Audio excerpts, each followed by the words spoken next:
భూభారతి అమలులో భాగంగా ప్రజల వద్దకే రెవెన్యూ నినాదంతో నేటి నుంచి తెలంగాణ వ్యాప్తంగా రెవెన్యూ సదస్సులు నిర్వహిస్తున్నట్లు మంత్రి పొంగులేటి శ్రీనివాసరెడ్డి తెలిపారు. గ్రామాల్లో ప్రజల నుంచి భూ సమస్యల మీద దరఖాస్తులు స్వీకరించి తహసీల్దార్తో కూడిన బృందం పరిష్కరిస్తుందని తెలిపారు. ఇక కొలతలు భూదస్తాల నిర్వహణ శాఖను బలోపేతం చేసేందుకు 2 నెలల్లో 6,000 మంది సర్వేయర్లను నియమిస్తామన్నారు.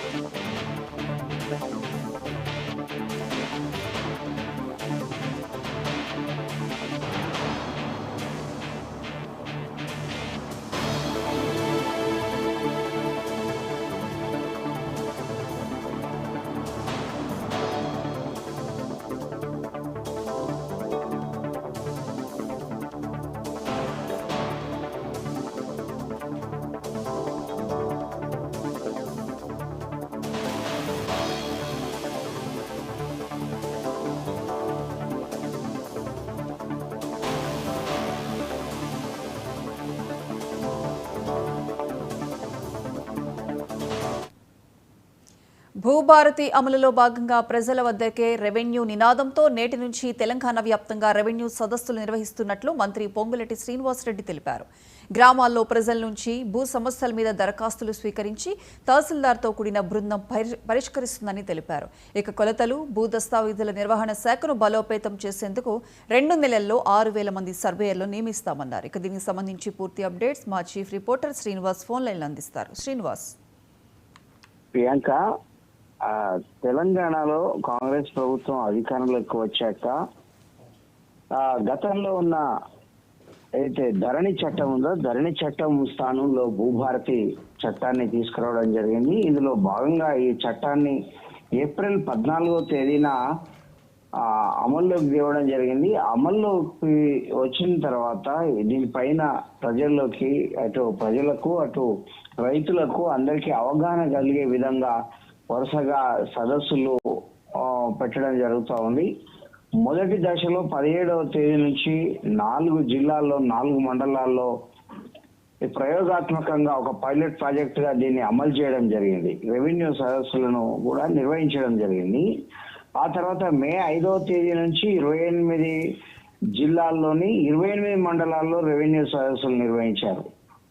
జూన్ 3వ తేదీ నుంచి అంటే ఈ రోజు నుంచి 20వ తేదీ వరకు రాష్ట్ర వ్యాప్తంగా ఈ భూభారతి చట్టం పైన రెవెన్యూ సదస్సులు తలపెట్టింది ప్రభుత్వము. అన్ని రెవెన్యూ గ్రామాలకు తహసీల్దారుల బృందం వెళ్తుంది. ఇందులో భాగంగా ప్రజల వద్దకే రెవెన్యూ అంటే ప్రజల వద్దకే పాలన అనే ఒక సందేశంతో ఈ రెవెన్యూ వ్యవస్థ అంతా గ్రామాలకు వెళ్ళి ఇక్కడ ఏమైనా భూ సమస్యలు ఉంటే భూభారతి చట్టంలో ఏమైనా అభ్యంతరాలు ఉంటే వాటిని ఫీడ్బ్యాక్ తీసుకోవడం జరుగుతుంది అని ఇప్పటికే ప్రభుత్వం ప్రకటించింది.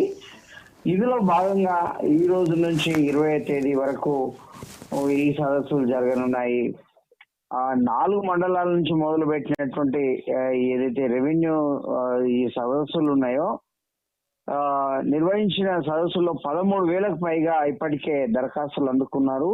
ఈ 2వ విడతలో 28 మండలాలకు సంబంధించి 421 గ్రామాల్లో నిర్వహించిన సదస్సుల నుంచి 42,000 దరఖాస్తులు వచ్చాయని తెలుస్తా ఉంది.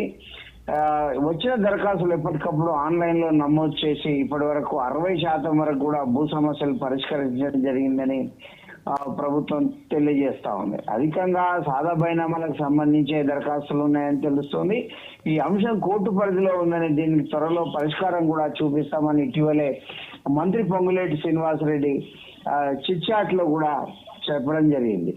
మొత్తం మీద ప్రభుత్వానికి ప్రజలకు రెవెన్యూ శాఖ పట్ల గతంలో ధరణి చట్టంతో రెవెన్యూ అధికారులకు ఇటు ప్రజలకు అగాధం ఏర్పడింది. అనేక సమస్యలు వచ్చాయి.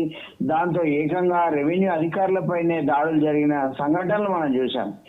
దానికి భిన్నంగా ఆ పరిస్థితి దూరం చేయడానికి తెచ్చినటువంటి భూభారతి చట్టం అలాంటి పరిస్థితులు ఎదురు కావద్దన్న దృష్టితో క్రమంగా ప్రజలకు అవగాహన కలిగే విధంగా సదస్సుల రూపంలో ప్రజలకు దగ్గర అవుతా వస్తుంది.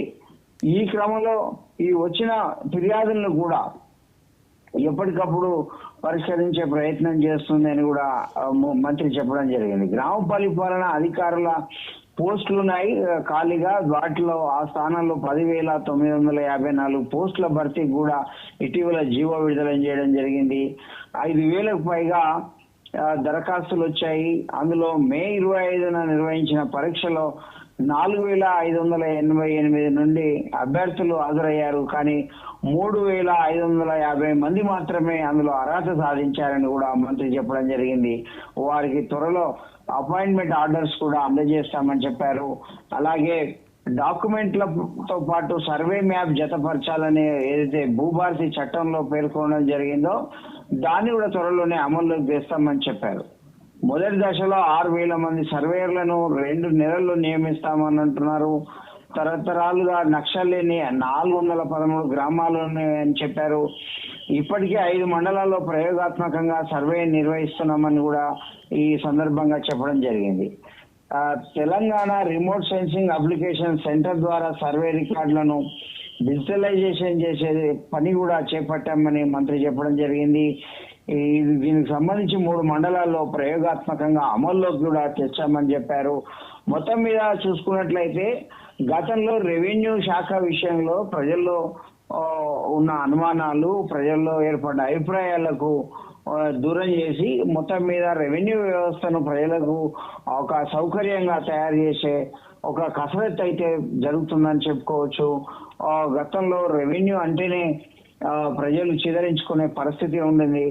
ఆ పరిస్థితి నుంచి ప్రజల్ని ప్రజల చేరువకు ఈ రెవెన్యూ వ్యవస్థను తీసుకెళ్లడం ద్వారా రెవెన్యూ వ్యవస్థపై ఉన్నటువంటి ఒక అపోహలు కావచ్చు, అభిప్రాయాలను కూడా దూరం చేయాలనే ప్రయత్నంలో భాగంగా ఈ భూభారతి చట్టం ద్వారా చర్యలు చేపట్టినట్టు ఈ కసరత్తు చేస్తున్నట్లు కూడా ప్రభుత్వం చెప్తా ఉంది. ఇటీవల పొంగులేటి శ్రీనివాసరెడ్డి, రెవెన్యూ శాఖ మంత్రి పొంగులేటి శ్రీనివాసరెడ్డి చిట్ చాట్ ద్వారా తన అభిప్రాయాలు పంచుకున్న విధాన్ని బట్టి కూడా చూస్తే ఇదే అవగతం అవుతుంది. ప్రియాంక.